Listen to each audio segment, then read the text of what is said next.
اعوذ باللہ من الشیطان الرجیم بسم اللہ الرحمن الرحیم الف لام میم اللہ لا الہ الا هو الحی القیوم نزل علیک الکتاب بالحق مصدقا لما بین یدیہ وانزل التوراة والانجیل من قبل هدى للناس وانزل الفرقان ان الذین کفروا بآیات اللہ لهم عذاب شدید واللہ عزیز ذو انتقام ان اللہ لا يخفى علیہ شیء فی الارض ولا فی السماء هو الذی یصورکم فی الارحام کیف یشاء لا الہ الا هو العزیز الحکیم هو الذی انزل علیک الکتاب منہ آیات محکمات ہن الکتاب واخر متشابہات فأما الذين في قلوبهم زيغ فيتبعون ما تشابه منه ابتغاء الفتنة وابتغاء تأويله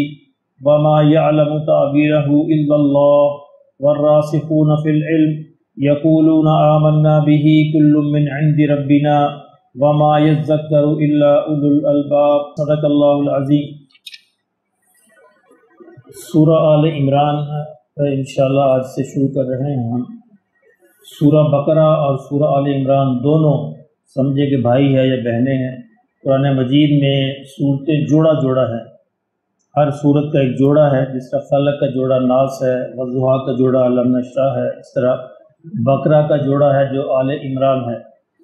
ان صورتوں کی خاصیت یہ ہوتی ہے کہ ایک صورت میں اجمال ہوتا ہے، دوسرے میں تفصیل ہوتی ہے، ایک میں ایک مثال ہوتی ہے، دوسرے میں اس کی وضاحت ہوتی ہے،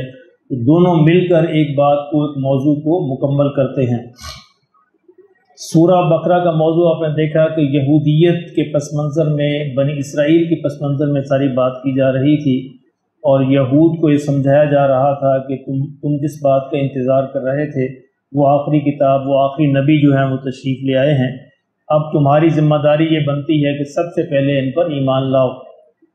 سورہ آل عمران میں یہودیت کا ان کا موضوع بھی چل رہا ہے، لیکن یہاں پہ زیادہ جو ہائی لائٹ کیا گیا ہے وہ نصارہ کو کیا گیا ہے، عیسائیوں کو زیادہ سٹریس اس میں دیا گیا ہے، کیونکہ دو ہی اہل کتاب تھے، یہودی اور نصارہ۔ تو سورہ بقرہ کے اندر زیادہ تفصیل جو ہے وہ یہودیت کی ہے، اور سورہ آل عمران میں زیادہ تفصیل جو ہے وہ نصارہ، عیسائیوں کے جو عقائد ہیں، ان کے جو موضوعات ہیں، ان کی جو غلط باتیں ہیں ان کو واضح کیا گیا ہے۔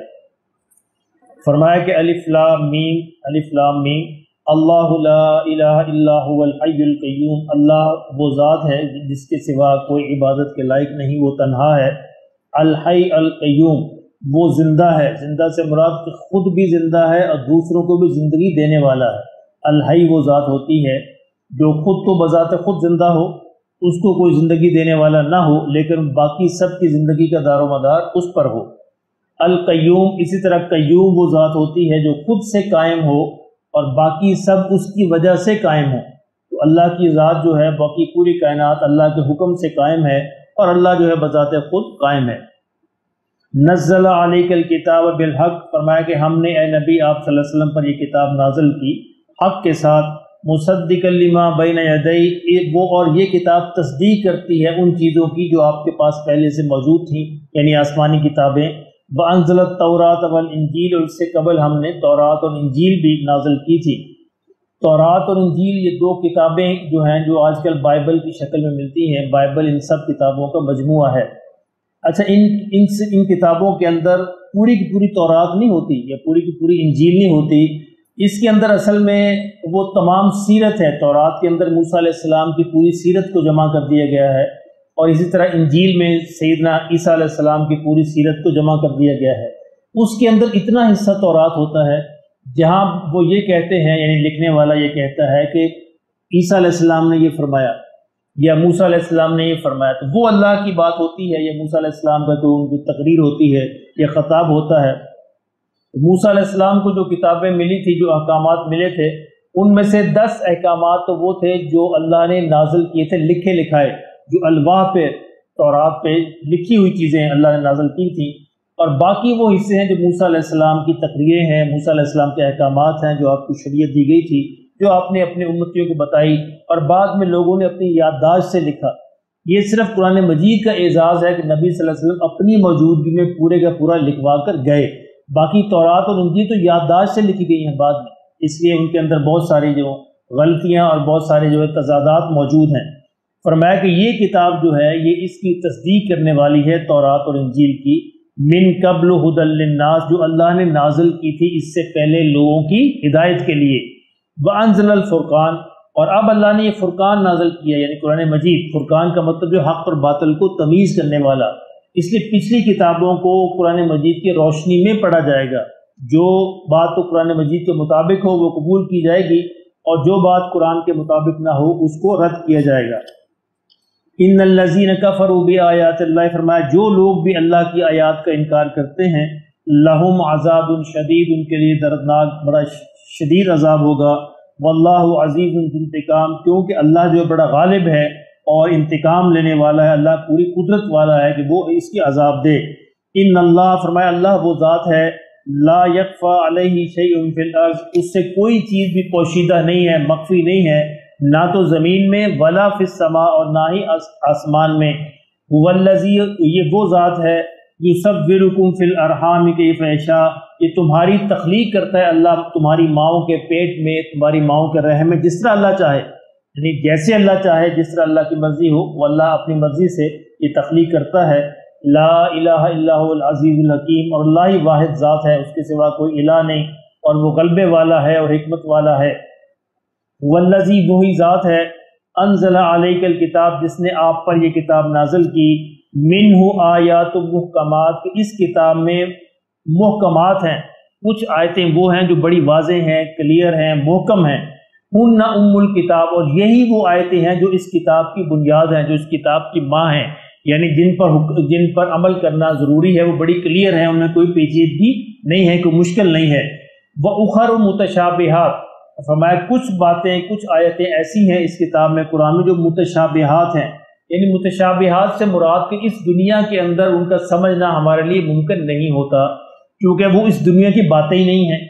وہ اس دنیا میں اس کی کوئی مثال موجود نہیں ہے۔ متشابہات سے مراد اللہ رب العزت کے بارے میں جو بھی بتایا گیا اللہ کی ذات کے بارے میں، یا جنت کے بارے میں، دوزخ کے بارے میں، یا آخرت کے بارے میں جو باتیں ہیں، کیونکہ ان کی کوئی مثال دنیا کے اندر موجود نہیں، ہم نے ان کو دیکھا ہی نہیں، ہم کسی مثال سے سمجھ سکتے ہیں، اس لیے فرمایا کہ تم ان کو نہیں سمجھ سکتے، متشابہ ہیں، ان پر ایمان لانا تو ضروری ہے۔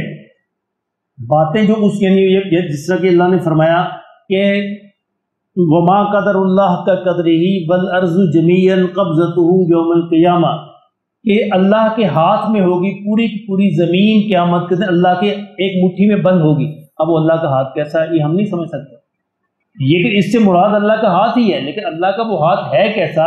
یہ ہماری سمجھ سے باہر ہے، یہ اس دنیا میں ہم نہیں سمجھ سکتے، اس کا مصداق کیا ہے یہ آخرت کے اندر ہی پتہ چلے گا۔ والسماوات مطویات بیمینہ، پھر اللہ کہتا ہے کہ آسمان سارے کے سارے اللہ کے دانے ہاتھ میں لپٹے ہوئے ہیں۔ اب اللہ کے دانے ہاتھ میں کیسے لپٹے ہوئے ہیں، اللہ کا دانا ہاتھ کیسا ہے، یہ متشابہ ہے، یہ دنیا میں ہم نہیں سمجھ سکتے۔ اس طرح جنت کے بارے میں اللہ نے جو خبریں دی ہیں، جہنم کے بارے میں جو خبریں دی ہیں، یا اللہ نے فرمایا عیسیٰ علیہ السلام روح اللہ ہے، عیسیٰ علیہ السلام اللہ کا کلمہ ہے۔ اب اس کے بارے میں اسی سے عیسائی جو مغالطہ کے اندر پڑ گئے کہ غالباً وہ اللہ کے بیٹے ہیں، لیکن یہ روح اللہ کہنا، یہ کلمہ کہنا، یہ بھی متشابہ ہے، اس سے مراد کیا ہے یہ اس دنیا میں واضح نہیں ہو سکتا۔ اس لیے ان آیتوں کو محکمات کی روشنی میں دیکھا جاتا ہے۔ جب اللہ نے قرآن میں یہ واضح فرما دیا کہ عیسیٰ علیہ السلام کی مثال آدم ہی کی طرح ہے، جس طرح آدم علیہ السلام کو ہم نے مٹی سے پیدا کیا، وہ بھی اللہ کے حکم سے پیدا ہوئے ہیں، عیسیٰ علیہ السلام بھی اللہ کے حکم سے پیدا ہوئے ہیں، تو اب جہاں پہ عیسیٰ علیہ السلام کو روح اللہ یا کلمت اللہ کہا جائے گا، ان کو ان محکم آیتوں کی شکل میں کی روشنی میں دیکھا جائے گا کہ وہ بھی اللہ کے بندے ہی ہیں، وہ اللہ نہیں بن گئے، اللہ کے بیٹے نہیں بن گئے۔ اس لیے فرمایا کہ جو تو فَأَمَّا الَّذِينَ فِي قُلُوبِهِمْ زَيْغٌ، کہ وہ لوگ جن کے دل ٹیڑھے ہوتے ہیں،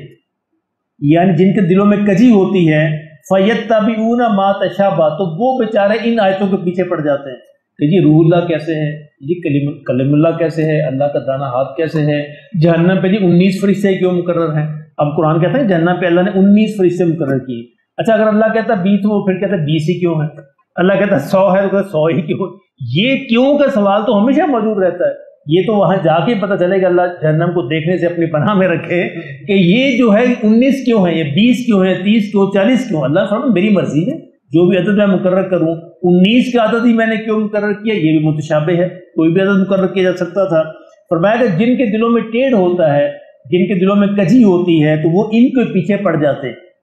اچھا، ان کا مقصد کیا ہوتا ہے؟ ابتغاء الفتنہ، ان کا مقصد فتنہ پیدا کرنا ہوتا ہے،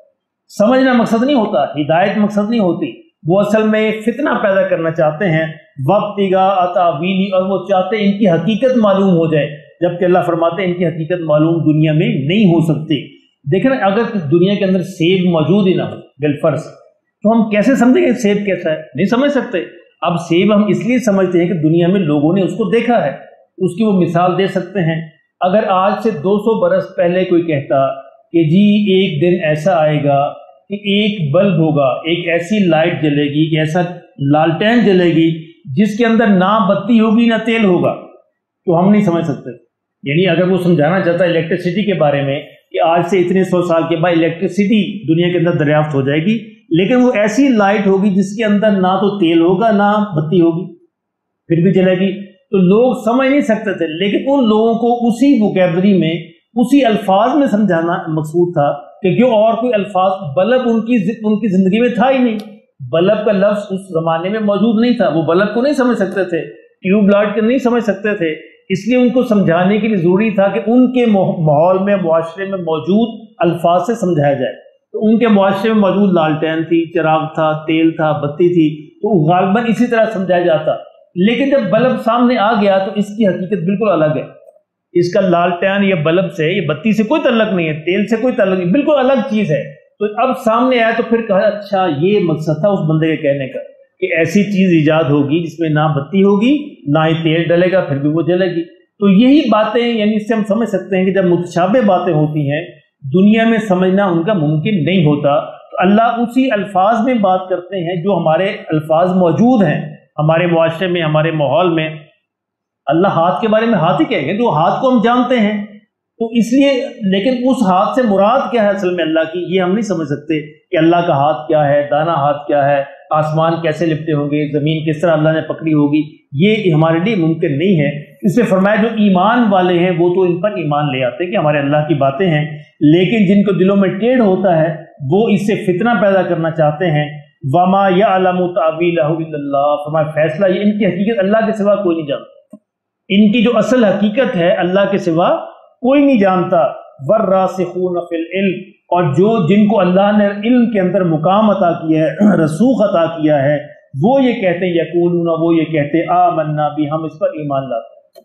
کل من عند ربنا، یہ سارے کے سارے ہمارے رب کی طرف سے ہیں، یہ ہم ایمان لاتے ہیں، سمجھ آئے یا نہ آئے۔ وما یذکر الا اولو الالباب، فرمایا اس سے نصیحت حاصل کرتے ہیں مگر عقل والے، جو عقل والے ہیں تو وہ تو کہتے ہیں کہ یہ اللہ کی طرف سے ہے، ہم اس پر اسی طرح ایمان لاتے ہیں، لیکن جن کے دلوں میں ٹیڑھ ہوتا ہے وہ اس کے پیچھے پڑ جاتے ہیں فتنے کے لیے اور اس کی حقیقت معلوم کرنے کے لیے، جبکہ اللہ کا فیصلہ یہ ہے